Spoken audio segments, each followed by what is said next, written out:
Ma, you got some apples, fruits, bananas? No bananas? No apples? No fruits? As you can see, this is the G&C grocery store. I just asked her, does she have any fruits and any apples? She doesn't have anything. But the sign clearly says outside this is a grocery store, but they don't have any. Let's walk across here to the curry out. Right across the street, you got the China Cafe curry out. You know what you're getting there. 4 wings with fried rice, $3.95.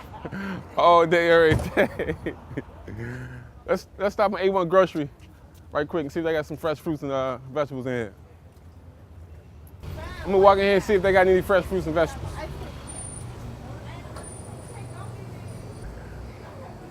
Hey, Ma. You got some fresh fruits and vegetables, bananas, oranges, apples? No. But you have 2 grocery stores that don't sell any fresh fruits or vegetables. And this is what the community eats around here.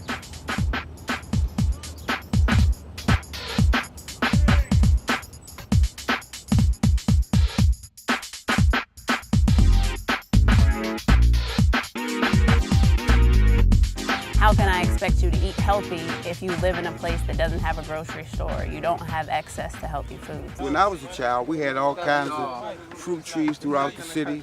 We had the mulberry trees, we had apple trees. But one thing I noticed as I got older, it's like the trees were all dissipated. There was a time where about 10% of all producers were all black farmers. And that was past slavery, and that was more into like further into the 50s, 60s. And right now, about all producers, it's only about 1.2% of all farmers are black farmers.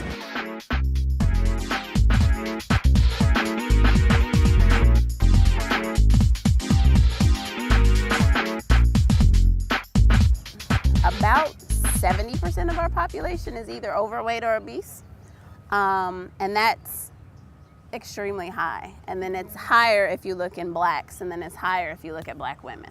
Food alone is not the answer to anybody's health. It has to be kind of like a both-end scenario. So it's food, information, and getting physically active. Because it doesn't matter how many fresh fruits and vegetables you take, if you ain't moving, you ain't gonna drop nothing. You know, they got the Xbox today, the Wii 360, PlayStation 2. They got a whole lot of toys. When I was growing up, we just did stuff. You know, we went to the creek to jump rocks. We found stuff to do. We get out the house. My actions are speaking louder than my words right now.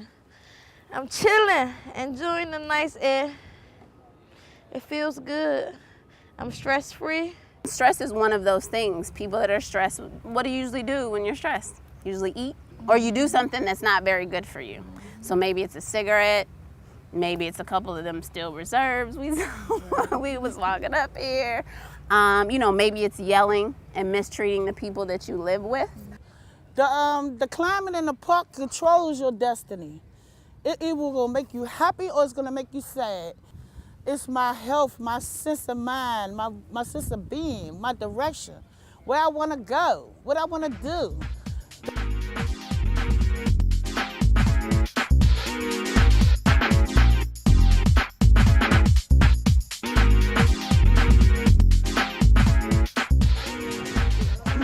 Having a cookout, music, bike repair workshop, educating the community on how to grow their own vegetables and trying to get them back to growing the vegetables. Everybody was having a wonderful day, you know, in spite of the rain. Then chaos erupted.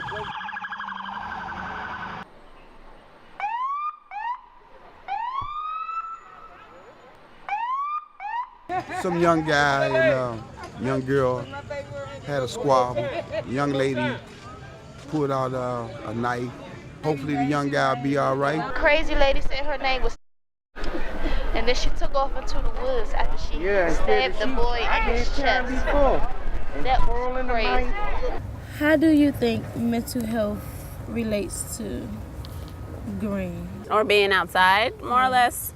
So say or if you're sick, if you're not feeling so good. So there's a lot of research that shows the positive benefits of, working gardens, of sitting outside, of playing outside on people with mental health issues.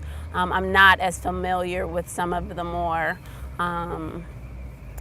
drastic issues like schizophrenia or bipolar disorder or anything like that. Well, we know violence is a part of the community, and it was on strong display today. But again, we want to substitute the violence with healthy choices. Not only nutritional values, we're talking about spiritual values, we're talking about educational values, and most of all, respect for your brother man.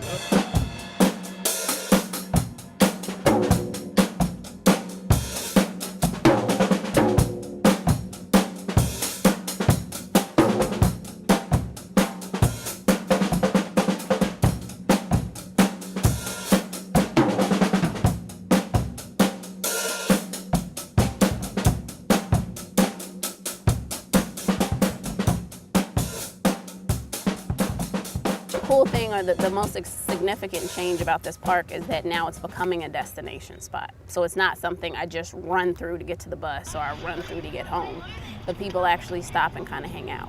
Nowadays, parks are more vital than they were back then because there are not as many parks as there was. I can bring my daughters to the park and they can run around and play on the playground. They can do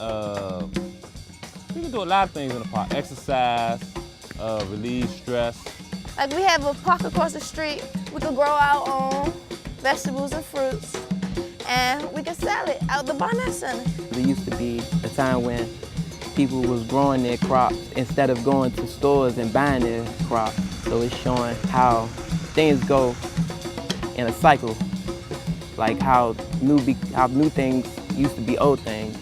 We're trying to give people of color capacity to be able to control their own health and create an economic foundation around them and healthier things. Earlier in the documentary, we presented the thought and the idea. We went into a few grocery stores, well, at least the sign says grocery stores, but we was unable to obtain any fruits and vegetables. So with these community gardens, we're going to have these healthy produce and vegetables and fruit right in the community.